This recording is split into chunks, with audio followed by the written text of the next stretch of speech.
حضور پاک صلی اللہ علیہ وآلہ وسلم نے فرمایا کہ جو شخص رمضان میں عبادت کرے بالکل نیک نیت کے ساتھ تو اس کے تمام گناہ معاف کر دیے جاتے ہیں۔ پھر وہ اپنی نئی زندگی کا آغاز کرے جس نے شب قدر پر رو رو کر توبہ کی ہو، اور وہ اپنی نئی زندگی میں گناہ کرنا چھوڑ دے، جھوٹ چھوڑ دے، بددیانتی چھوڑ دے، دل دکھانا چھوڑ دے، اور جس نے رمضان میں تراویح پڑھی اور پورے روزے رکھے، خدا کی رحمت سے اس کے تمام گناہ معاف ہو جاتے ہیں۔ السلام علیکم to everyone, welcome back to my channel. کیسے ہیں آپ سب؟ آئی ہوپ آپ سب بالکل ٹھیک ٹھاک اور خیریت سے ہوں گے۔ آج کا ولاگ میرا باقی ولاگ سے تھوڑا سا ڈیفرنٹ ہوگا، لیکن ہوگا بہت فائدے کا، کیونکہ آج میں آپ کے ساتھ رمضان میں عبادت اور اللہ کو راضی کیسے کریں، ہم اپنی دنیاوی کاموں کو ایک سائڈ پر رکھتے ہوئے اللہ کا قرب کیسے حاصل کریں۔ سب سے پہلے تو میں یہاں پر آپ کے ساتھ یہ بات شیئر کروں گی کہ رمضان کا مطلب کیا ہے۔ تو رمضان ایک ایسا تربیتی مہینہ ہے جس میں اللہ تعالی ہم سے چاہتا ہے کہ ہم رمضان میں وہ زندگی گزاریں جو ایک مسلمان کے لیے آئیڈیل زندگی ہے۔ رمضان ایک ایسا مہینہ ہے جس میں ہر لمحہ کوئی بھی انسان غلط کام کرنے سے پہلے سوچتا ہے کہ کہیں اللہ تعالی ہم سے ناراض نہ ہو جائے۔ رمضان کے مہینے میں جو ہم عبادات کرتے ہیں اور روزے رکھتے ہیں تو وہ بھی اللہ کے لیے ہی رکھتے ہیں۔ روزہ اللہ نے قبول کرنا ہے۔ اگر اللہ کو راضی کرنے کی فکر میں لگ جائیں گے تو یہ فکر آپ کی اور میری بعد میں بھی رہے گی۔ ہمیں اپنی زندگی کا اصل مقصد رمضان میں سمجھ آتا ہے کہ اللہ پاک نے ہمیں اس دنیا میں کیوں بھیجا اور کس لیے بھیجا۔ تو آئیں ہم سب مل کر رمضان میں عبادت کریں۔ میں جانتی ہوں کہ مجھ سمیت بہت سی بہنیں میری ایسی ہیں جو کہ گھر کے کاموں میں اس قدر مصروف ہو جاتی ہیں کہ ان کا زیادہ تر ٹائم گھر اور کچن کے کاموں میں ہی گزر جاتا ہے۔ تو ہمیں ان دنیاوی کاموں کے ساتھ ساتھ اللہ تعالیٰ کو ہمیشہ یاد رکھنا چاہیے۔ اللہ تعالیٰ کی عبادت کو ہم قطعاً نظر انداز نہیں کر سکتے۔ خواتین رمضان میں کیسے عبادت کریں کہ ان کے دنیاوی کام بھی پورے ہو جائیں اور اللہ کو بھی راضی کریں؟ تو دیکھیں کہ ہمارا جو دن ہے نا وہ رمضان میں سحری سے شروع ہو کر افطاری پر جا کر نا اینڈ ہو جاتا ہے، یعنی کہ میکسیمم جتنے بھی ہمارے کام ہیں اسی دوران ہوتے ہیں۔ تو ہم سب لیڈیز کو سب سے پہلے تو چاہیے کہ ہم اپنا ایک شیڈول بنائیں کہ جیسے ہی صبح سحری کا ٹائم ہو تو سب سے پہلے ہم لوگوں نے اٹھنا ہے، سحری بنانی ہے، اور سحری کے بعد آپ کے پاس اتنا اچھا خاصا ٹائم ہوگا کہ آپ جو ہیں وہ اللہ تعالیٰ کی عبادت میں اچھا خاصا ٹائم گزار سکتی ہیں۔ کیونکہ جب ہم سحری کر کے فارغ ہوتے ہیں، روزہ ہم رکھ لیتے ہیں، تو فجر کی نماز پڑھنے کے بعد قرآن پاک لازمی پڑھیں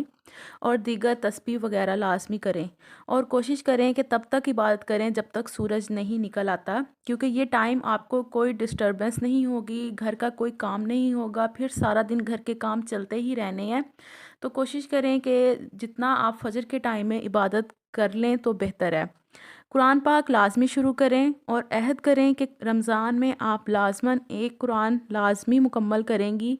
اب بات یہ آتی ہے کہ آپ پڑھنے کے لیے ٹائم کیسے نکالیں گی۔ تو جیسے کہ ہم خواتین جانتی ہیں کہ مہینے کے 6 to 7 ڈیز ہمارے سکپ ہو جاتے ہیں، ہم عبادت نہیں کر سکتے، سٹاپ ہو جاتا ہے۔ اچھا، تو جیسے ہی رمضان شروع ہونے والا ہو تو ایک ہفتہ پہلے آپ قرآن شروع کر دیں تاکہ رمضان میں آپ اس کو مکمل کر سکیں، یعنی کہ جو ڈیز آپ کے سکپ ہونے ہیں نا تو اس سے پہلے پہلے آپ اپنا جو ہے وہ قرآن پاک ختم کر لیں۔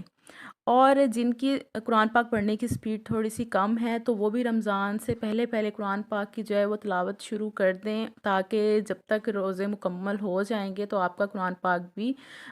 مکمل ہو جائے گا۔ کوشش کریں کہ دن میں ایک سپارہ آپ نے لازمی پڑھنا ہے، لیکن آپ نے پڑھنا اس وقت ہے جب آپ کو لگے کہ آپ اب فری ہیں اور میں 1 سے 2 گھنٹے کم از کم بیٹھ کر قرآن پاک پڑھ سکتی ہوں۔ اور جو میری بہنیں ماشاءاللہ سے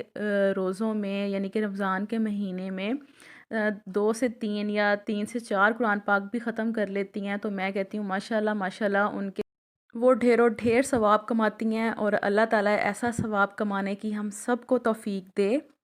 اچھا، پھر آپ صبح دن چڑھتے ہی بچوں کو اسکول بھیج کر تھوڑی دیر کے لیے آرام کریں، سو جائیں، اور ظہر سے پہلے اٹھ کر دوبارہ اپنی عبادت میں مصروف ہو جائیں۔ اور پھر ظہر کا ٹائم کچھ ایسا ہوتا ہے کہ عصر اور ظہر کے درمیان نا کافی وقفہ ہوتا ہے، تو آپ ایزیلی اس ٹائم پر بھی عبادت کر سکتی ہیں۔ اور عصر سے پہلے پہلے افطاری کی تیاری کریں۔ اگر آپ عصر کی نماز ٹائم پر پڑھنے کے ساتھ ساتھ افطاری کی تیاری بھی مکمل کر لیں گی تو آپ کو کچھ اور ٹائم مل سکتا ہے کہ آپ اس میں کچھ تسبیحات کر لیں، کچھ ذکر و اذکار کر لیں، جس سے آپ کی عبادت جو ہے وہ ساتھ ساتھ مکمل ہوتی جائے گی۔ اچھا، اس کے بعد جیسے ہی ہم لوگ روزہ کھول لیتے ہیں، روزہ افطار ہو جاتا ہے، تو مغرب کے بعد ہر گھر میں کام تقریباً بھی ختم ہو جاتے ہیں، تو ہمارے پاس اچھا خاصا ٹائم ہوتا ہے کہ ہم جو ہماری باقی سارا دن کی عبادت رہ گئی ہیں نا،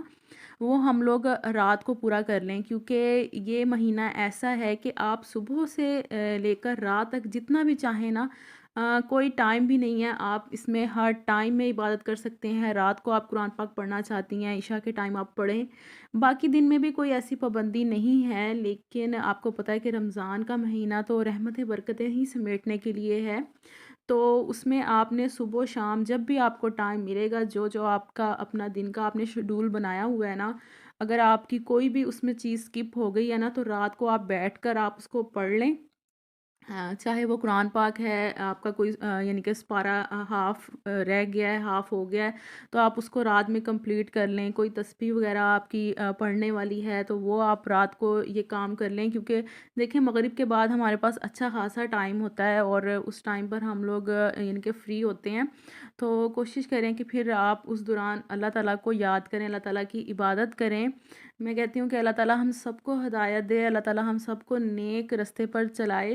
اور ہم سب کے دلوں میں جو ہے نا ایمان مضبوط کرے،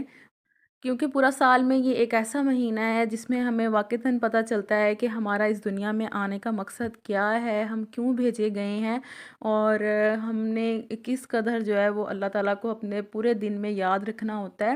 اللہ تعالیٰ ہمیں پورا سال اسی طرح سے عبادت کرنے کا اور اللہ تعالیٰ کو یاد کرنے کی توفیق عطا فرمائے۔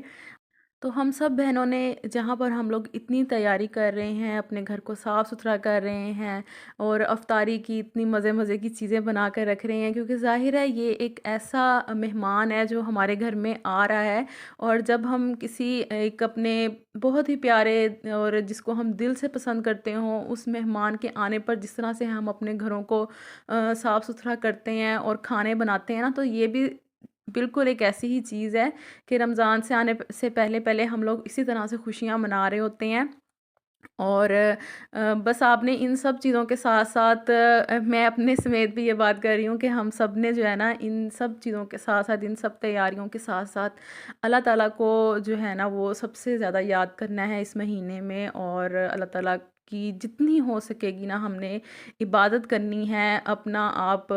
یعنی کہ آپ جو ہے نا اپنا مائنڈ بنا لیں، اپنے آپ کو ٹارگٹ دے دیں کہ ہم نے جو ہے نا لازمی اس مہینے میں اللہ تعالیٰ کو جتنا ہو سکے نا یاد کرنا ہے۔ اللہ تعالیٰ ہم سب کی عبادات قبول فرمائے، اللہ تعالیٰ ہم سب مسلمانوں کو رمضان دیکھنا نصیب فرمائے، ہم سب کی پریشانیاں مشکلات دور کرے اور ہمیں سیدھے رستے پر چلائے۔ انشاءاللہ نیکسٹ ولاگ میں آپ سے پھر ملاقات ہوگی، اپنا بہت خیال رکھیے گا۔ اللہ